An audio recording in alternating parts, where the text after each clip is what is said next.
Hello there everyone, this is Mark 3 and welcome to my shiny yellow high-tech looking prison in From the Depths. No, I'm not actually in prison, but I am doing something that's not happened in a long time. I am actually coming at you with a theory video. Oh my god, Mark 3 is coming to you with a theory video from the Depths. Burn the heretic, because he is clearly not Iron Mark 3. Yes. No, I am still Iron Mark 3, and this is indeed theory on From the Depths. Now then, uh, this is in response to Sorty's comment on the Sail Monster upload video, which finally went live yesterday. Steam was messing around with my screenshots. It was originally uploaded on Tuesday, but blah-de-blah, it wouldn't actually work because I was trying to get some screenshots out to go with the actual workshop item. I couldn't, so I gave in and actually made it all go public yesterday. Now, the part of the comment I'm responding to is this, and after a bit of poking around, that's what I decided it deserved its own tiny little theory crafting video. And that is the comment that the large rudders, while an interesting idea, were basically useless and would not work because of how the game calculated drag and such from the actual location of the spin block. TLDR,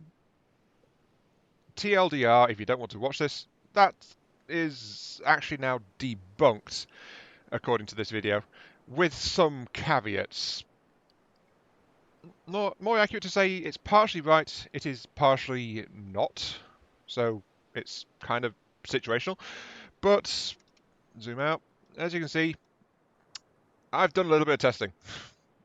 I'm not going to be uploading this is just a purely theory video, but I do have some interesting results and that's what I wanted to share. Anyway, let's get on with this. As you can see, I've built a small identical craft. It is very, very light, very, very cheap, and that means that even the smallest effects could be noticed quite easily because it's just basically a piece of wood floating around on the ocean. So, let us begin.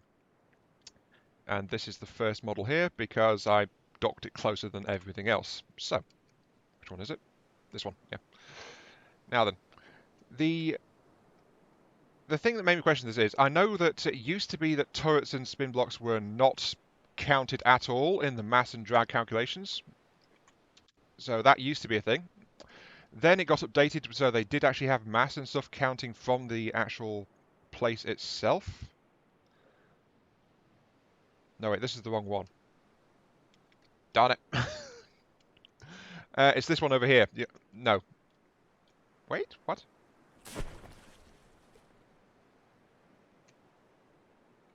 It's that one. That one. That's the one I want. Ugh. Yeah, it's this one. This is the first one. Okay. Professional YouTuber at work. Right here. Yes. Oops. You know what? I'm just going to freaking teleport. Slightly easier. There we go. Right. Okay. Okay. So it used to be like that. But and then I updated it, and then they updated it again because weight balance and things. That's why I always weight my turrets. It's like if you don't do it properly on a lighter craft, the turret's weight when it turns can tip a vehicle over.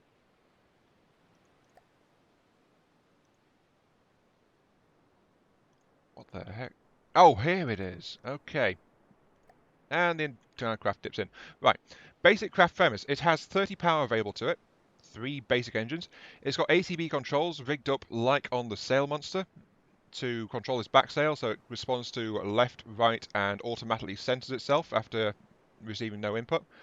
And vehicle power is extremely limited, like three basic propellers only.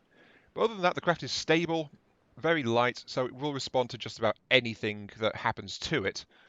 And so that's the point here. It's a basic premise proving / disproving thing. And in this part, it kind of holds up. So let's throttle to full. Bopping along, yep. And then if I turn this way, it's like, it doesn't really know what to do, but it's very slowly doing things. But this is actually kind of inconsistent results on it. Yeah, look at this. I'm trying to go the other way and it's still trying to go left. So it really doesn't have any effect doing it with a rudder of this style. So it didn't even turn the right way when I was testing it before starting recording. It was like if I turned the rudder one way, the boat went the other way, and it's like, this is not working at all. But it seems like it's a bit very, very temperamental. It's basically, I think, down to a lack of force and a very poor rudder design. But there was some noticeable effects there when the rudder was actually in the water. So yeah, it's out. Look, there it goes. It goes the other way, but that seems to be drag on the left side. So um, provisional, yes, it might work there, but it's very temperamental. You need a bigger, heavier ship basically to even do anything with it. Anyway, this is where things start to get a bit interesting, and this is starting to work on the things I was trying out for the sail monster. And because I was thinking, this is not really working, so let's turn off the right one, might help. Yeah, this is the one. So, what I did with the sail monster was I actually put in ship paddles, because they are designed to interact with water. Well, normally there's a paddle steamer kind of thing, but I wondered if they would work here. And the sail monster didn't really respond well to them, but to be fair, that's a much bigger and heavier ship, much more powerful.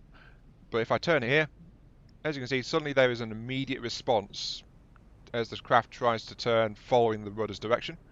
Though again, the craft is a bit unstable and the seas are choppier than it was before. I think the weather's taking a turn for the worse, but if I turn left, again, it's reliably turning. So this rudder is definitely having an effect, it's just not a very good design, and rougher seas are causing a bit of an issue. Not good for demonstration, but it was smooth when I was testing a little bit ago, and it was doing okay. Now it's got waves and things, the boat keeps swamping, so it's not doing so well, but it is definitely responding. So, to try and be thorough, let's dock this thing back up and teleport to the next one, because that is much simpler than trying to just jump across to it. There we go.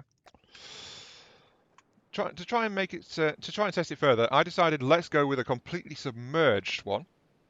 So I have basically given it the same overall profile, but these submerged ones, because it's wood and it's underwater, I found it was tipping the entire boat up, so I had to add some lead as a counterweight effect to help keep the thing stable in the same manner. So the things were actually giving me some buoyancy issues on a craft this light. And the waves are again starting to interfere a little bit. They seem to be calming a little bit though. Anyway, let's go ahead and crank up the speed. Forwards, then turn left. It's like the first one. This is actually having a much more noticeable result compared to the really simple one that I started out with. But again, it's struggling. It's just not very good overall. It is still turning though. It's still having an effect. And if I turn this way, do it like this, yeah. Just having the larger surface underwater seems to be doing better overall. Though, again, it's not really doing the job too good, is it? Oh, that was a bit of a sharp turn there, and then it hit a wave, so it stopped. But it is turning, very much so. So there are forces definitely at work here. Okay, let's get this thing docked back up and go on to the last one, which is actually legitimately testing. I say last one legitimately testing because I don't count the other two vehicles as properly testing this particular theory, because they don't play by the rules. Let's put it that way. No, this is the wrong one. It was that one. Yeah, this is the one. So, again, testing with the paddles, I took out the wooden blocks, the wooden beams, and replaced them with paddles. So let's undock that one so I can show it to you. So figure out which one it is.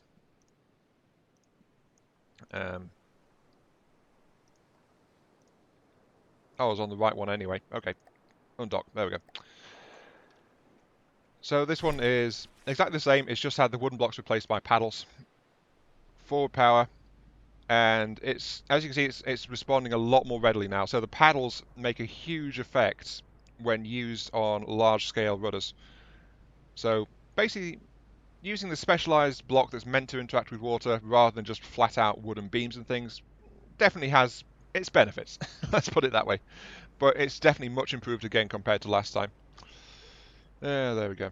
Okay, stop and do this. So, let's redock you. And that is the theory part on large rudder design right there. It does work, but for it to work properly, you want to have these paddle blocks rather than regular blocks. And it works better the more of them you have submerged. So that can produce a weight and buoyancy issue. And it depends basically on from how you've designed your craft, how effective it's actually going to be. So there we go. Now, let's show you the two curios I've got over here because I was testing something else.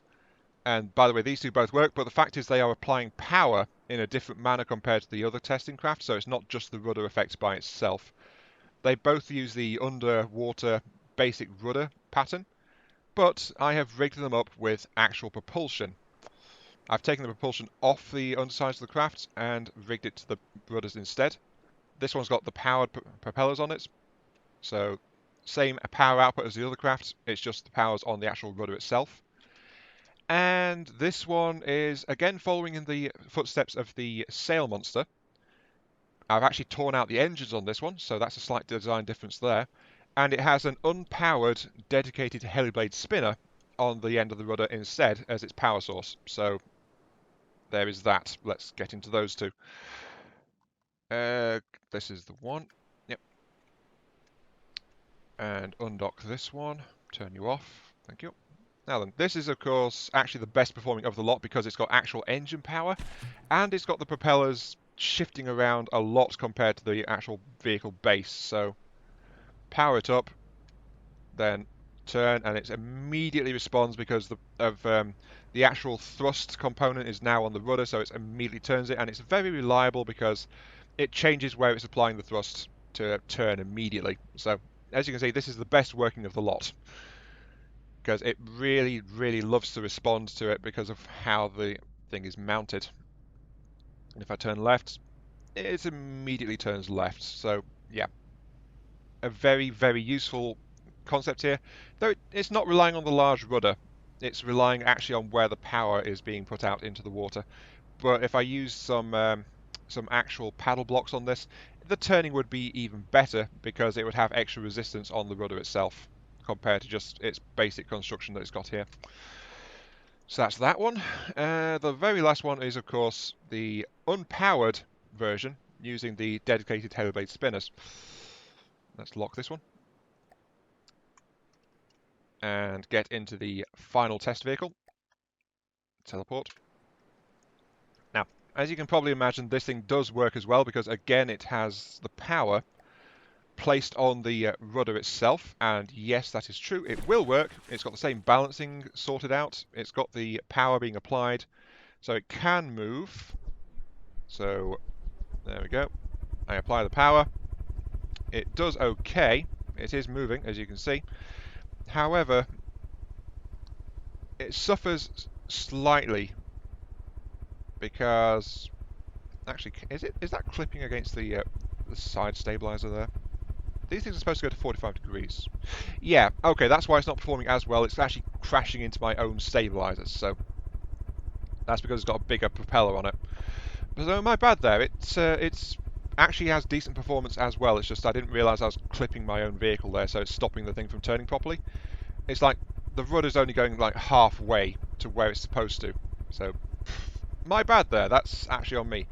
This thing, if it wasn't on such a badly built ship, would actually probably perform about the same as that engine-powered one you saw just there.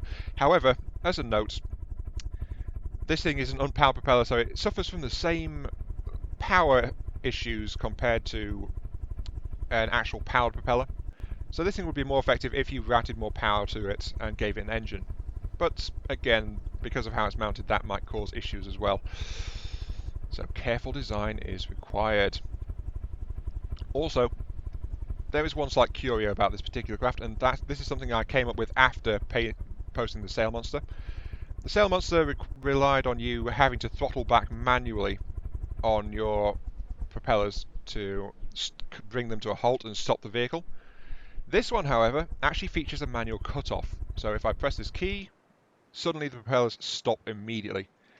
And that's in the form of an extra ACB block on a separate complex controller input, which just flat out tells all rotors to stop right now, or else. So yeah, a nice little addition there to try and keep it under a bit better control.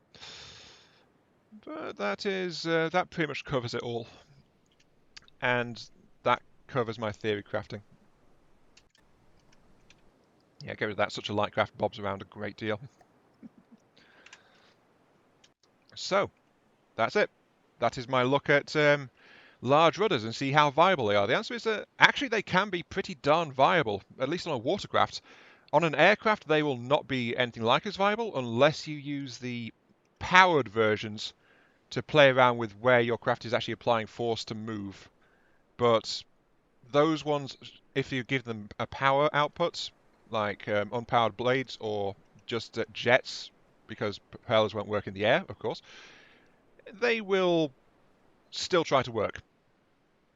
They'll work on an aircraft style vehicle, but in the water, these solid, large-scale rudders, they are viable. They will work.